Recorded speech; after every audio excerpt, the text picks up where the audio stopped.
welcome to another episode of our apologetic series dealing with the Muslim arguments that they typically raise to support the message of Islam, whether to support the Quran, support Muhammad, claim about miracles, claim that the Quran is complete and preserved, and so on and so forth. But today, we're going to talk about a very unique argument that for some reason, our Muslim friends just make this assumption that this is the top argument to support that the Quran is divine and inspired by God. And that's the scientific miracles that are found in the Quran. With me here in the studio, our dear brother, Dr. David Wood, who's been really doing an excellent job with us here to try to dissect those arguments and going through the series. And technically speaking, what we have done so far has to do just maybe with introductory information. Lord willing, in the future, we will take it even deeper, and we will take each one of those arguments and basically provide more ways and tools to try to respond to it, especially this particular one that we'll be doing today that has to do with the scientific evidence of the Quran. Dr. Wood, welcome back. Thank you. And this argument, the argument from scientific accuracy, is actually the first argument I ever encountered with a Muslim back in the day. Back when I was in shape, I would go to lift weights and so on, and I had a Muslim friend. This is even before Nabil. I had a Muslim friend, and we were weightlifting partners. We would spot each other and so on. And one day he told me that he wanted to show me a video, and the video was about the scientific miracles in the Quran. The guy was a Muslim, and I was watching the video, and it would over and over again. It would give a bunch of scientific facts about some topic, and then it would give some verse of the Quran, right, that said almost nothing remotely resembling the topic. Right. It would just mention a cow producing milk or something like this, and then but you were supposed to be so dazzled by all of the scientific information that when the Quran says next to nothing that any 7th century Arab couldn't have told you, then we were just supposed to be overwhelmed by this and convert to Islam. So that was my first encounter with it.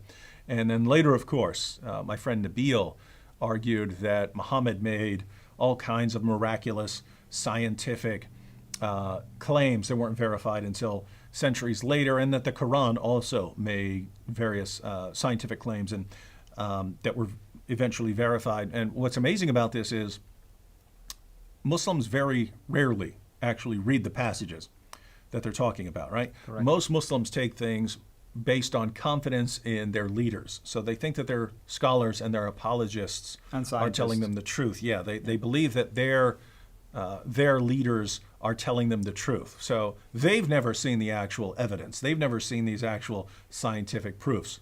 But they believe other people have, and they have confidence in these other people. That's correct. And now I'm very different. As soon as someone tells me something, I want to look it up, right? So this is very different because people actually convert to Islam based on hearing that the Quran contains all these scientific miracles, right? There are people who convert to Islam. Really? It contains all these scientific miracles? Yeah. The Quran contains all these scientific miracles. Muhammad said all these amazing scientific things. Well, I want to convert to this religion. Never crosses their minds. Let me see it in the books. I want to read it for myself. And that's exactly what I would say to Nabil after he would say, this is predicted in the hadith by Muhammad. This is predicted in the Quran. I would say, okay, show me where, because I want to read the passage and see what it says. And when you do that, you start finding that all of these amazing scientific claims, there's nothing amazing about them. And you find that Muhammad got almost everything wrong that he could possibly get wrong. The only things that Muhammad got right were things that all kinds of people in the 7th century would have gotten right. So there is a sun, there is a moon, things like that. Muhammad got those right. There are stars, things like that. He gets those right. But any 7-year-old could have told you that. When you start looking at actual claims that Muhammad made that we can test scientifically, he gets everything wrong. Whenever he goes beyond what any normal person would have been able to tell you, he gets it wrong. So let's look at some examples. And since I've heard both, I've heard arguments based on the hadiths and arguments based on the Quran. We'll look at some examples from both. So Sahih al-Bukhari, number 3320. Muhammad said, the Prophet said, if a housefly falls in the drink of any one of you, he should dip it in the drink, for one of its wings has a disease, and the other has the cure for the disease. Now, is that correct? There are Muslims today who will argue that that is actually correct, and they'll argue that there's some sort of scientific evidence. And when I brought this up with Nabil, he argued that, well, if an insect is some sort of carrier of a disease and it's still alive, it must have a resistance, and therefore, but that's not what this is saying, right? This is saying that one wing has the disease. So it's specific. Typhoid, something like that, something that makes you sick. Salmonella, something along those lines, something that's because flies eat some very nasty stuff and they pick up the diseases of whatever they're going for. They get the bacteria on their legs as they're crawling around on it, and then they go and land in your food, and they just got those bacteria in your food. Now, lots of times your body can handle it. Your body has very good immune system, but sometimes you get sick. That's why people try as hard as they can to keep flies out of kitchens and so on, restaurants, things like that. So Muhammad's claim is that one wing of the fly has the disease, so typhoid again, something like that, and the other wing has the cure. Well, guess what? We can test that in a heartbeat, right? We can test, okay, let's get a fly. Let's check this. One wing should have the disease. The other wing should have the cure. Or even if you want to interpret it, give them a little leeway in interpretation. Some part of it has to have the disease and another part the cure. Correct. And so if a fly lands in your food or your drink, you shouldn't get it out and dump your drink out. You actually put the fly in there more, dunk it all in your food. That's right. Because then you can get that cure off it. And Nabil told me he actually did this because his grandma told him to do that. He said, if a fly got in your mouth, I would dunk the fly in the food. So I got all that cure. And so is this correct? No, it's not correct. And any attempts to justify this are absolutely ridiculous. No one who deals with no healthcare professional would tell you, yes, dunk flies in your food so you can get all the cure for the diseases that they carry. I mean, following this, the cures for all kinds of diseases, any disease that flies carry. You mean doctors who deal with infectious diseases, Yep. they're not going to agree with this? No one in anywhere in the healthcare profession who's actually gone to any sort of school, right? Doctors, nurses, anyone would say this, who is not already trying to defend Muhammad's views. So notice, Muhammad said something about science that we could test years later, centuries later, we can test it. That's right. And it turns out to be false. And if you follow Muhammad's advice here, you'll get very, very sick eventually. Quite frankly, we don't even need to finish the episode because we've already proved that he's false. That's it. But we have plenty more. So let's go through some more. Sahih al-Bukhari 33:26. The Prophet said, Allah created Adam, and his height was 60 cubits. 60 cubits is 90 feet. People have been decreasing in stature since Adam's creation. So I say that here's something we can test, because if Adam was 90 feet tall, and maybe you say, well, it's no problems if we don't find Adam's bones or something like that, you know. Right. But he also says that people have been shrinking since then. So Adam was 90 feet. And then, you know, his children would have been a little bit shorter, and their children a little bit shorter, and their children a little bit shorter, and their children a little bit shorter, and so on. And so they're getting progressively smaller. Well, this means that somewhere we should find, you know, femur bones that are 15 feet long, right? At least to prove somewhere, this theory. Yeah. Somewhere, right? Because sometimes bones do make it, right? We do find the bones. That's correct. We never find that. So if Muhammad is correct, people have been shrinking since the time of Adam, which means as you go back through time, they should get bigger and bigger and bigger. That's right? correct. When we dig up people from 2,000 years ago, 3,000 years ago, they should be bigger. Correct. And it's just not, and matter of fact, they should be significantly bigger, right? Because you're going all the way up to, 90 feet by the time you get back to Adam. And so here's another claim that Muhammad made that we can eventually test through archaeology and so on. And we just find out that the science does not support him. And also, scientists sometimes discover the so-called Homo sapiens, and we know for a fact that their height, if indeed, it's they're 100,000 years old or more, it's still normal height. Does not confirm this. Exactly. No scientist in the world is going to say, yes, Adam was 90 feet, the first man was 90 feet tall. Exactly. There are other problems like blood circulating and stuff, and something that tall and so on doesn't work at all as a living thing. Sunan Abu Dawud, 67, and this one's pretty gross. Sunan Abu Dawud, 67. I heard that the people asked the Prophet of Allah, water is brought for you from the well of Buddha. It is a well in which dead dogs, menstrual cloths, and excrement of people are thrown. The Messenger of Allah replied, verily, water is pure and is not defiled by anything. Muhammad, we're bringing you some water for whatever. I don't know if they could have been using it for ablutions or something like that. But that's fine. Stick with that, right? That's the best interpretation. Okay. They're using it just for ablutions. They're not drinking this water that has dead animals floating in it, used menstrual cloths, and human waste, right? This is their toilet. This is where they dump their toilet bowls. That's right. And Muhammad, you want us bringing you this water? Muhammad's response, water is pure and is not defiled by anything.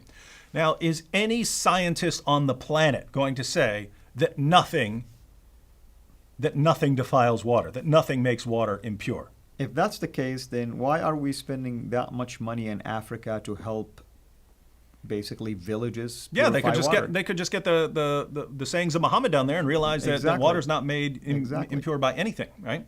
Yeah. So here again, if you take Muhammad's words seriously, you're going to get sick and die. This is not just, hey, may have been wrong, we don't know. You will die if you follow this guy's teaching. Fortunately, correct. Most Muslims don't. They understand better than their prophet did. So they know more than their prophet about science. Why do we even have to cook in boiled water? Well, you don't, because it's not defiled by anything. So you can go get some water straight out of the sewer, and it's good to go. All right, so those are claims from the hadith, and there are many, many more. Those should give you an idea of the various kinds of things Muhammad is saying, that this guy really is saying absurd things that will get you killed if you actually follow them. And these are the sorts of claims that we can actually investigate. Correct. And they turn out to be totally ridiculous. But notice, it's Muslims who are making scientific accuracy the criterion for whether we should believe in him as a prophet. They're offering this, as you pointed out. Many Muslims view this as their main argument. That's correct. And what do we find when we look? Weird stuff. And if a Muslim will come back and tell me, oh, those hadith you picked are actually strange or weak, then why do we have him anyway? Yeah. So either way, you really cannot escape from this reality. Mm-hmm. And even if you think they're weak, somebody else will argue against your argument. Yep. And but those are the hadiths. So suppose we're dealing with a Muslim who rejects all the hadiths together. The Quran only. Yeah, the Quran only Muslims. So then we'd be stuck with the Quran only. And so there are plenty of passages we could go to in the Quran here as well. We'll look at just a couple of passages. One is the story of Dhul Qarnayn. And what's amazing is Muslims today will say this doesn't refer to Alexander the Great, who in the time of Muhammad was referred to as the man of two horns, right? Alexander the Great is the man of two horns. That's how he's portrayed on coins. That's how they refer to. And not only that, if you read Surah 18, the passage about Dhul Qarnayn, it matches up perfectly with the what are called the Alexander romances, these books about Alexander. All the things he did in here are mentioned in other sources of the time. So we know who this is referring to. Muslims have to deny that this is referring to Alexander because he's listed as a devout Muslim. And we know Alexander was as pagan and polytheistic as you could possibly be. Right? This guy was a devout pagan polytheist. So the Quran portrays him as a devout Muslim. We know that. So this is another example of a historical inaccuracy, but we're going to focus on the scientific inaccuracy because the Quran says in Surah 18, verses 84 to 86, Allah says, "Lo, we made Alexander," so Dhul Qarnayn. If Muslims, if you don't want to believe that this is Alexander the Great, doesn't matter, anyone you want.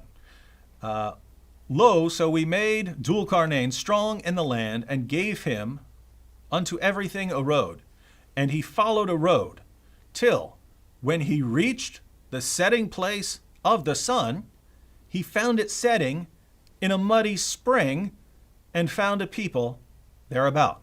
So, one, there is a setting place of the sun. There is actually a place on earth where the sun sets. 2, you can reach it. You can get there. If you go far enough west, you can reach the place of the setting of the sun, the place where the sun sets. And when you get there, you will find the sun setting in a muddy spring. The sun goes down into a muddy spring, and there are people who live there. So that's what the Quran says here. Now, how many of those statements are accurate according to modern science? 1, that there's a setting place of the sun. 2, that you can get there. 3, that if you get there, you'll find the sun setting in a muddy spring. And 4, that there are people who live there. How many of those statements would be correct according to modern scientists? I very much doubt that any of them will be correct, but even if we find one of them could be justified, probably the rest of them cannot. So this is obviously a problem. And so what do Muslims do here? They try to reinterpret the passage. And what they'll say is Dhul Qarnayn simply found some body of water, like a sea or something like this. He arrived at a sea or an ocean, and he saw a sunset, and it looked like the sun setting in this pool of water, but in actuality, he's just seeing a reflection. Now, you know Quranic Arabic.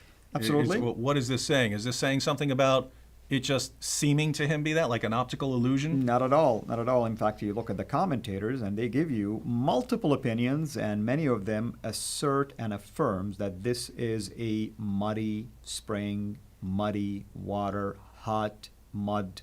I mean, all of them talk about it. And here's another observation, by the way. We know that Alexander the Great, when he was expanding, he was going east, not going west. So where exactly did he see something like this? Because going east does not at least allow him to reach a place like that. So I'm wondering now, where did Muhammad get this idea from other than a fable that was circulating around his time? Well, for us, there's no question that he got it from a fable, right? The stories are being told. It's an oral culture. They're passing stories around, so he's given stories of the Alexander romance. But here's what's interesting. If we're not talking to a Quran-only Muslim, then we have a Sahih narration in Sunan Abu Dawud. So this is one of the strong, this is classified as Sahih by Muslim Hadith scholars. Right. And he gives a little bit more information that doesn't, he's not talking about Dhul Qarnayn at all. Dhul Qarnayn's not in the story. It's Muhammad telling one of his followers where the sun goes when it sets. That's right. So That's another Sunan problem. Abu Dawud, number 3991, Abu Dar said, I was sitting behind the apostle of Allah, who was riding a donkey while the sun was setting. He asked, do you know where this sets? So this is Muhammad asking one of his followers, hey, the sun's going, you know where the sun's going when it sets? This is a time for Muhammad to impart knowledge to one of his followers, right? This amazing scientific knowledge that only he knows because he's the prophet and it's been revealed to him. That's right. And you hear this, hey, do you know what? Oh my goodness, the prophet's speaking. I get to learn something about the universe that only Allah could reveal. That's right. Let me guess, the answer would have been only Allah and the Prophet knows. He asked, do you know where this sets? I replied, Allah and his apostle know best. Right. So Allah and his apostle know best. He, Muhammad, said, it sets in a spring of warm water. Wow. Nothing about something appearing to Dhul Qarnayn in a certain way, right. and because he saw a reflection or anything. This is not about Dhul Qarnayn. This is Muhammad telling one of his followers where the sun goes. What does Muhammad say? It sets, the sun sets in a spring of warm water. That's right. So we can say that Muslims who try to reinterpret Surah 18, that they're going against their own prophet. That's a general rule in Islam, is that Muhammad is the greatest interpreter of the Quran. If you claim you understand what the Quran means better than Muhammad, you've got a problem. Well, Muhammad clearly believed that the sun sets in a pool, exactly as Surah 18 says. So if you say you know better, you're once again saying you know better than Muhammad about science. And wait a minute, isn't that the basis of the argument, that Muhammad knew things that he couldn't have known?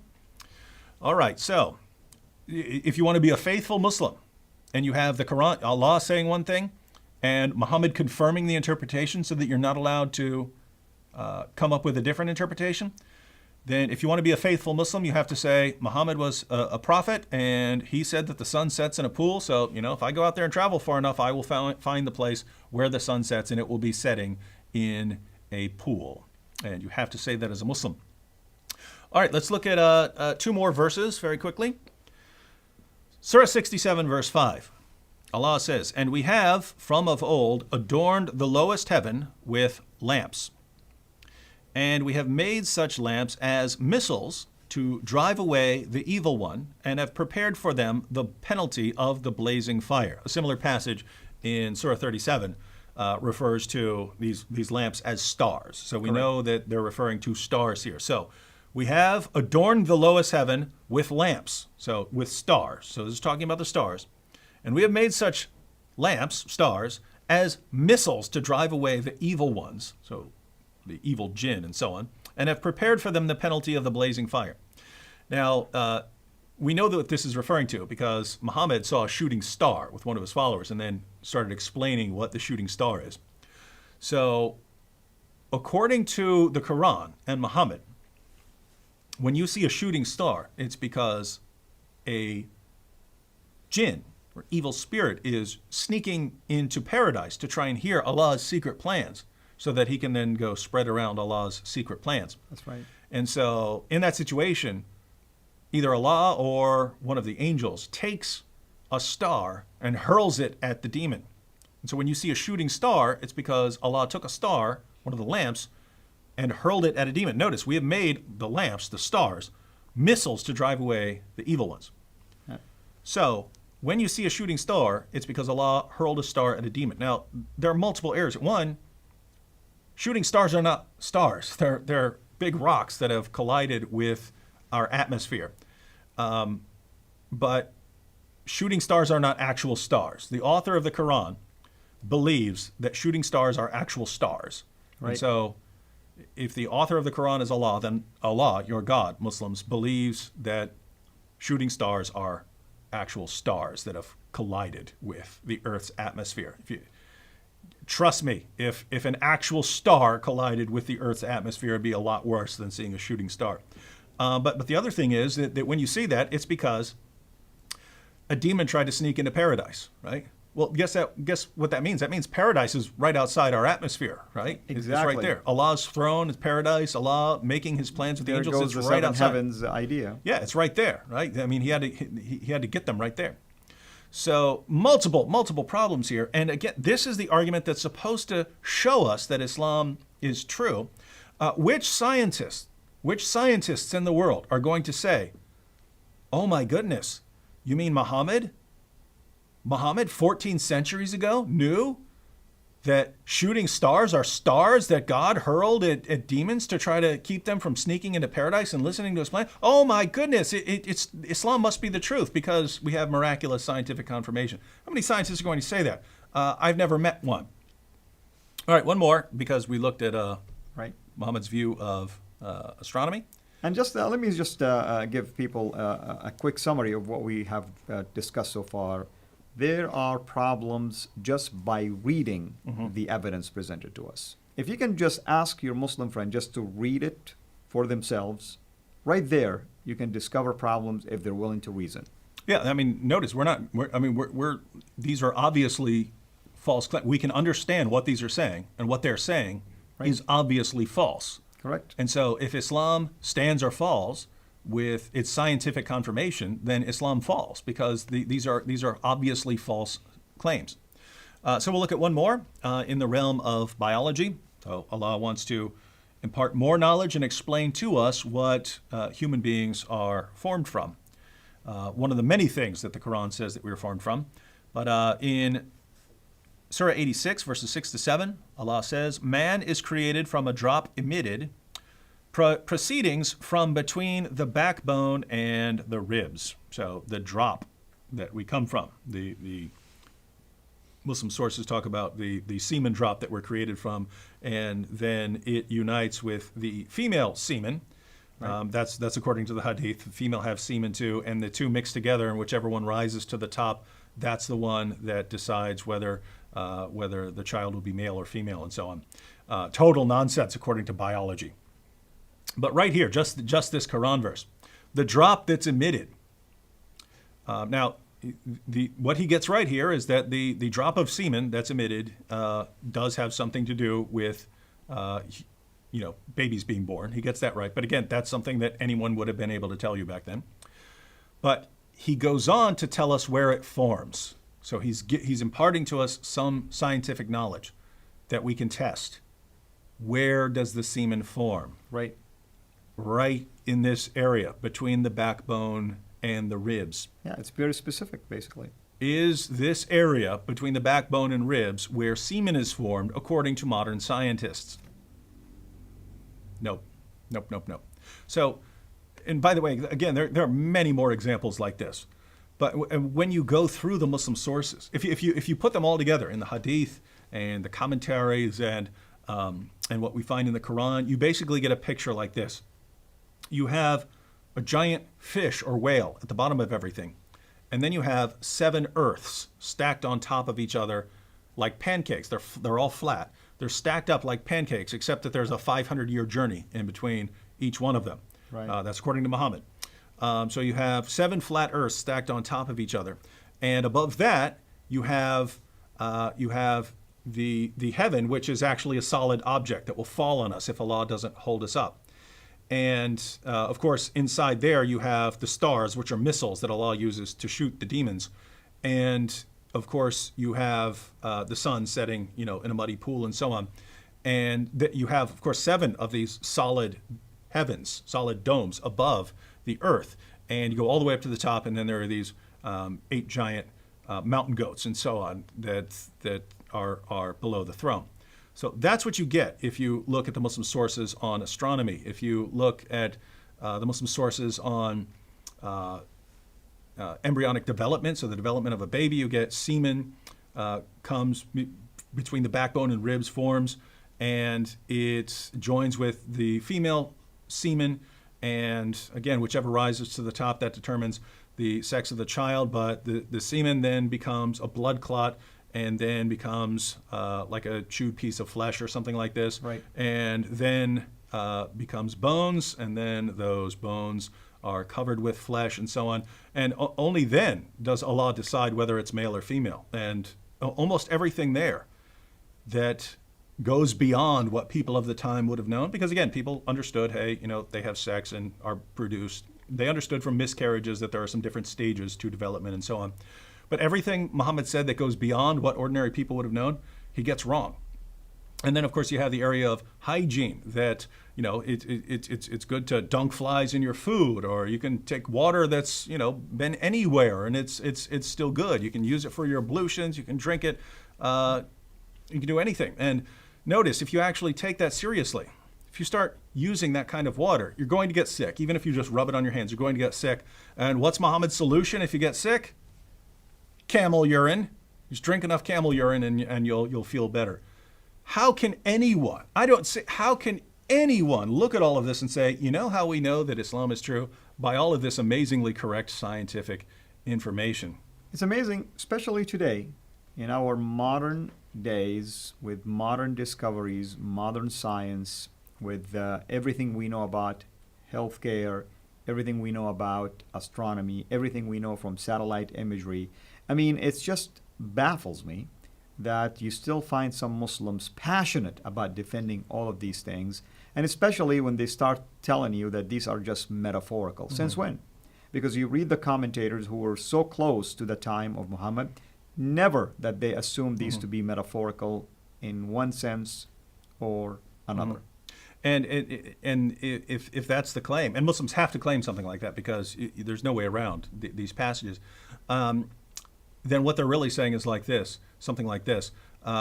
We know that Islam is true because of its amazing scientific accuracy, but whenever Muhammad makes a clear scientific statement, whether it's in the Quran or in the Hadith, it's invariably wrong. So reinterpret those. And once you've reinterpreted them, then you can bring them into line with modern science and then, oh, it's a miracle. Well, the miracle there is not the statements of Muhammad. The miracle there is what you might call the miracle of reinterpretation. That's right. Yeah. And I can tell you this, brother, I am so amazed that Muslims always come to the rescue of their God. And sometimes they act like they know even better than their God and their prophet. Well, they do, right? You can take any Muslim off the street and he will know more than Allah and Muhammad did about the universe, about hygiene, about human reproduction, and so on. And that's what I tell them. I say sometimes you should be God or Muhammad and people should follow you, since you obviously know much better than your own God and his messenger. They must be prophets, in which case, once again, Islam is false. Well, brother, thank you so much. It's been an excellent series, and of course, we want to continue this, Lord willing. And once again, we invite our viewers to go to our website, sirainternational.com, to watch this particular series, and of course, any previous videos and future videos as well. And when it comes to our dear brother here, you can go to his YouTube channel, Act 17 Apologetics. And of course, watch out for our announcement that we will be doing in our Facebook pages. And certainly we'll keep you posted on any future plans. Until we meet again, have a blessed day.